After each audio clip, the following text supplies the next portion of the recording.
Welcome back to the Can-Am Garage, guys. In this episode, we're going to have a look at the new kits that have arrived here at the Can-Am Garage since April, give or take. Really don't know when they arrived. I should keep track of that. Minor details, just a hobby. First up, finally got my Revell Jaguar XK E-Type.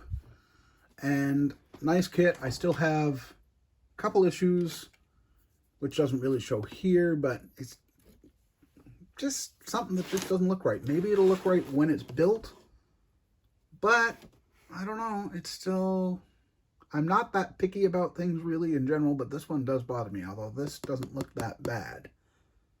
But it still doesn't look as good as the delicateness of the full-size car and the diagram that's on the hood, on the box, excuse me. Anyway, my plan for this will be a dark blue. Be a pretty car. Pretty car. Next up, we have the Revell Volkswagen Type 2 Easy Click. Yeah, which means it's a snap kit. Minor detail. Things are molded in colors. Yes, just like they're showing here on the box. Orange and gray and this and that. Yep, it's right. It's there. My idea is I'm going to drop it a little bit on some suspension and paint it in a metallic red, metallic black, Hebmuller style paint job. I think it'll be fun. At any point, if you guys see anything you really want to have me do an unboxing of, say so in the comments. I will be happy to do that. Finishing out the actual import section, this is really a double import, isn't it? This is a new Audi Sport Quattro S1 rally car. Well, now I have to do an unboxing.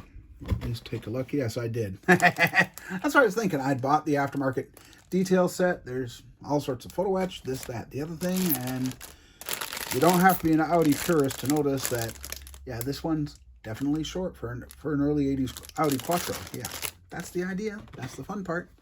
Have a good look in the box, guys. We will have a look at it if there's enough interest in an unboxing. If there isn't, well, I guess we won't. Pardon while I rearrange things a little bit so I can get... because there's quite a few things to look at. This one was not an easy one to get either. The Revell... price tag. What's the price tag? The Revell's Easy Click system. Fendt...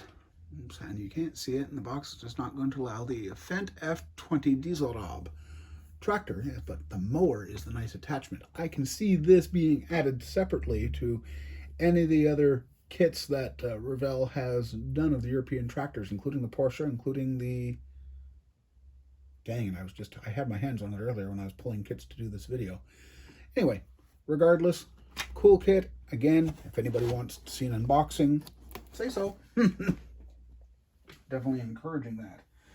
Now, this is one of the newest kits to come into my collection, and I've been hunting this for years. Never had the money before to be able to go and get it for several reasons. Regardless, what matters now is I finally have my Aoshima Kawasaki Police KZ 1000C, which can be built both of the California Highway Patrol, both like this box, like this version of it, which is considered to be the San Francisco units, as opposed to the LA units, which, of course, if you are old enough, like me, you'll remember that on the TV show of the late 70s, early 80s, Chips,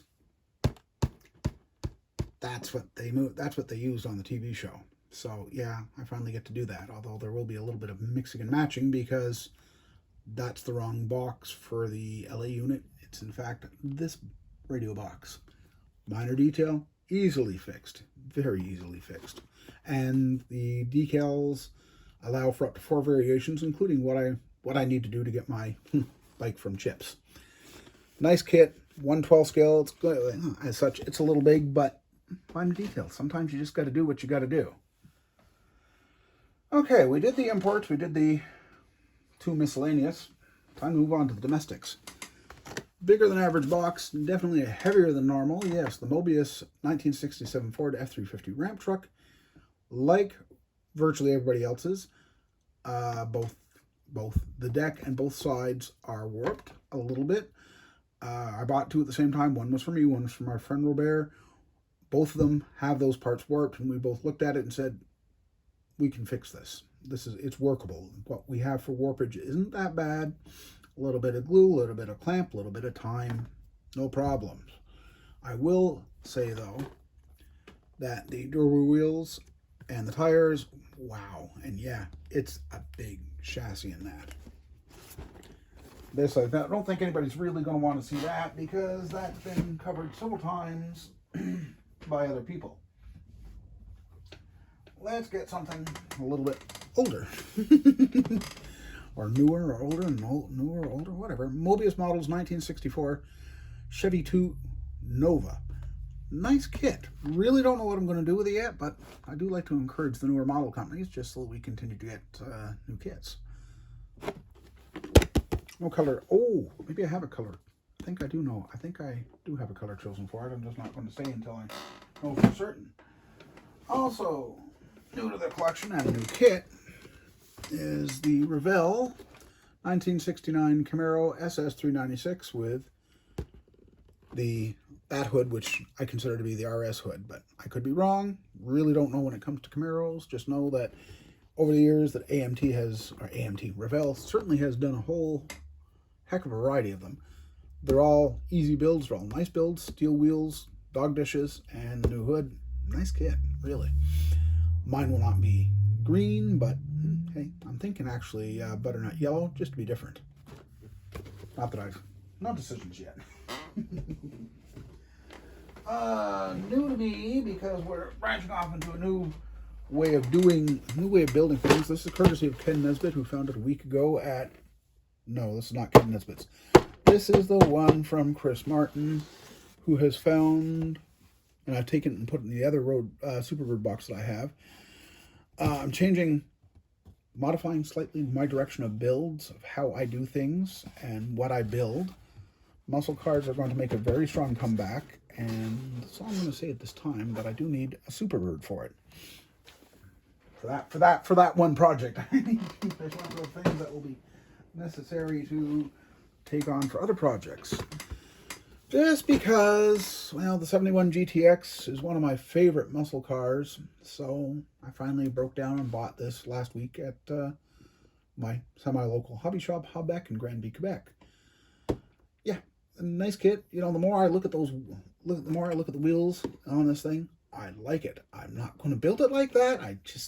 That's not right. That's not a muscle car, but maybe they could end up on a modern Challenger. That I could see.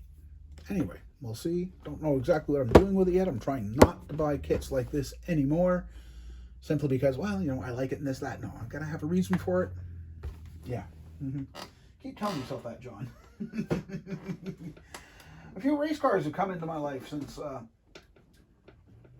last update. Yeah, and that's where we're ending this. Last time around, I'd shown you the Salvino's JR NASCAR Next Gen Chevy Camaro ZR1, the rollout car. Well, since then, courtesy of Chris Martin, the Kyle Larson number 5 Hendrick cars has joined the collection, which may or may not end up decorated as that. And then the one that I actually want to build, like in the box, is the Chase Elliott number 9 Napa car. Won't be hard. They certainly don't look to be hard builds from the videos that I've seen on YouTube, but definitely worthwhile. Well, I'd like to say lastly, no, this one came from Ken Nesbitt because he knew I'd wanted it to complete the Mustang Racer collection. The antique monogram Ford Motorsport Mustang, the IMSA Racer, to go along with, well, this one who's sitting right here collecting dust on my workbench. Yeah, the number 16 car as opposed to the number 6 car. Yeah, that'll be fun. Yeah, this one's going to be a bit more challenging, but yeah, it will be fun. It will look nice parked alongside the other one. Lastly, one last race car, and this one's definitely, oh boy. Yeah. This is another new kit. Why the PlayStation-sponsored BMW M6 GT3? Because I started playing video games 1980, 1981, somewhere in that time frame, and I've had 2 different Atari systems, a 2600 and a 7800. I had a Nintendo Entertainment System, and then I had a PlayStation 1, 2, 3, 4, and I've had every version of Gran Turismo to go with the PlayStation 1, 2, 3, 4, plus a few other variety of driving games, and that's it. I'm hanging up my helmet because at 54 my reflexes, nope. Not anymore, and certainly not at what they're charging for a PlayStation 5. Plus the game, plus a new steering wheel, and oh, no. We're just not going to go there. No, that's just asking too much. But, got the car. It's the same color, believe it or not, as I'm told, that it's on the same color as a friend's motorcycle, BMW motorcycle. So, yeah, paint's been ordered. And that will be a video not too far in the future. That's interesting. Hadn't noticed that before, in case you're wondering what I'm being interested about. Notice here that we have red on a black wheel. Have to double check the instructions on that. Oh yeah, it definitely shows that on the built model. Sorry about the lighting, sorry about the angles, but both rear wheels have that, so that's interesting. Hadn't noticed that before. Anyway, that's that for this longer than normal video, at least for me. And that's it. We'll see you next time, guys.